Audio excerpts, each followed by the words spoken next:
जय जय श्री महाकाल। स्वागत है हमारी YouTube चैनल में। तो चैनल को सब्सक्राइब कर लीजिए, बगल में बेल आइकॉन है वह भी दबा लीजिए ताकि हमारी कोई भी वीडियो हो आप उसे देख सकते हैं, रीड कर सकते हैं, समझ सकते हैं। तो सभी लोगों से आग्रह है कि सभी लोग सब्सक्राइब कर लीजिए चैनल को, बगल में बेल आइकॉन है वह भी दबा लीजिए ताकि हमारी कोई भी वीडियो हो आप उसे देख सकते हैं। तो आज हम एक ऐसी साधना लेकर आए हैं जो यह साधना है रक्त प्रेत की। रक्तिया प्रेत, रक्त पिशाच के बारे में तो हमने बताया था, ये रक्तिया प्रेत है। तो इनकी साधना बहुत ही अजीब साधना है। इसकी साधना प्रायः किसी भी प्रकार से, इसमें किसी भी प्रकार का परहेज नहीं होता है कि आप शुद्ध अवस्था में हो, कैसी अवस्था में हो, कोई दिक्कत नहीं है। आप जिस भी अवस्था में हो उसी अवस्था में आप साधना कर सकते हो। जैसे उच्चिष्ट साधना होता है, उच्चिष्ट, ठीक है, उसी प्रकार से आप इस रक्तिया प्रेत की साधना कर सकते हैं किसी भी हाल में भी, चाहे वो किसी भी हाल में जूठे मुंह हो, कुछ भी नहीं किया हो, हाथ पैर नहीं धुले हो, स्नान नहीं किया हो, कोई दिक्कत नहीं।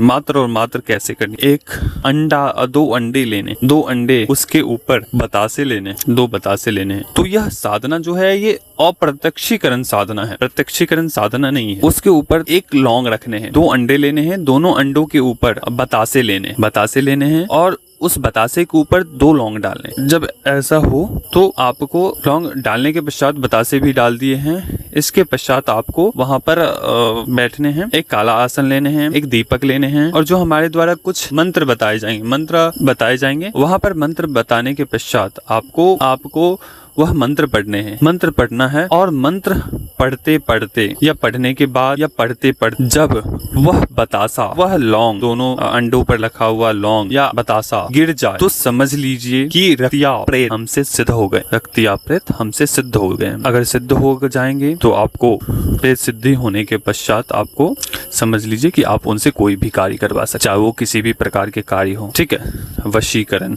मारण, उच्चाटन, विदूषण, आप ये समझ लो कि ये हमेशा आपके संरक्षण में रहेंगे, ये हमेशा आपके आसपास ही रहेंगे, ठीक है, ये हमेशा आपके आसपास ही रहेंगे। और प्रत्यक्ष रूप में कोई भी शत्रु आपका बाल भी बांका नहीं कर सकता है इस साधना को करने के बाद से, क्योंकि इसकी उम्र कम से कम 700 साल के आसपास है। 700 साल, ये अप्रत्यक्ष साधना हमने बताई है। अगर अंडे से गिर गई तो ये समझ लीजिए कि आपकी सिद्धि 100% हो चुकी है, उसने आपके भोग को ले लिया है।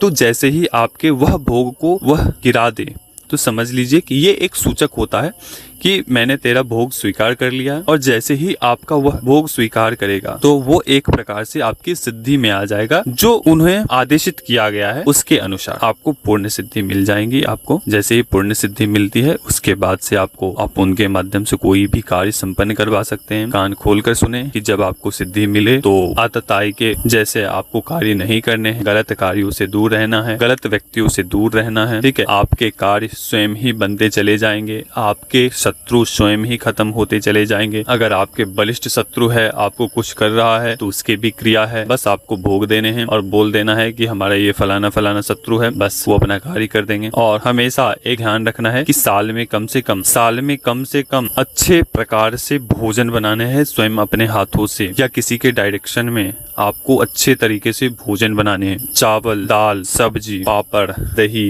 ये सब आपको बनाने हैं, सलाद, ये सब आपको बनाकर अच्छे प्रकार से, जैसे एक VVIP को किस प्रकार से भोजन करवाते हैं उस प्रकार से आपको भोजन बनाकर और उसके नाम से, रक्तिया प्रेत के नाम से आपको कहीं बाहर जाकर छोड़ाना। जब आप छोड़ने के लिए जिस दिन भी आप उन्हें भोजन करवाओगे, जिस दिन भी भोजन देने के लिए जाओगे, तो उस समय आप देखोगे जैसे ही रखा आपने, उसके बाद से कभी जो सलाद इधर उधर गिर गया या चावल अब खुद ब खुद वो उड़ने लगेगा या दाल में हलचल होने लगेगी, सब्जी में कुछ चलने लगेगा, तो ऐसे अनुभव होंगे। तो उस समय साधक डरे नहीं, बस आपको रख के निवेदन करके वापस आ जानी है, बस, ठीक है। तो उनकी ऊर्जा बरकरार रहेगी और उनके आप अपना कार्य करवाते रहो। और भी अनेक तरीके हैं उनके बलिष्ठ करने के, क्योंकि जब देखो आपकी ऊर्जा बलिष्ठ हो जाएगी ना, तो आप जो कार्य 5 मिनट में करते हैं वो 1 मिनट के अंदर ही करके आ जाएंगे। जिसकी जितनी क्षमता होती है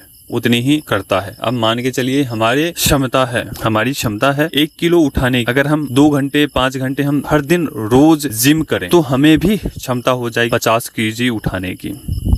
तो उसी प्रकार से सभी की एक क्षमता होती है समय अनुसार। तो चलिए ये आपकी पूर्ण सिद्धि हो जाएगी। अभी तक के लिए अनुमति दीजिए। जय श्री महाकाल, जय महाकाली, जय भैरव। माँ महाकाली आप सभी के ऊपर कृपा करे, आप सभी के काम धंधे व्यापार में उन्नति हो, इसी कामना के साथ जो भी नए दर्शक हैं सभी लोग सब्सक्राइब कर लीजिए। 11,000 सब्सक्राइबर हो जाइए। तो जय श्री महाकाल, जय महाकाली, जय भैरव।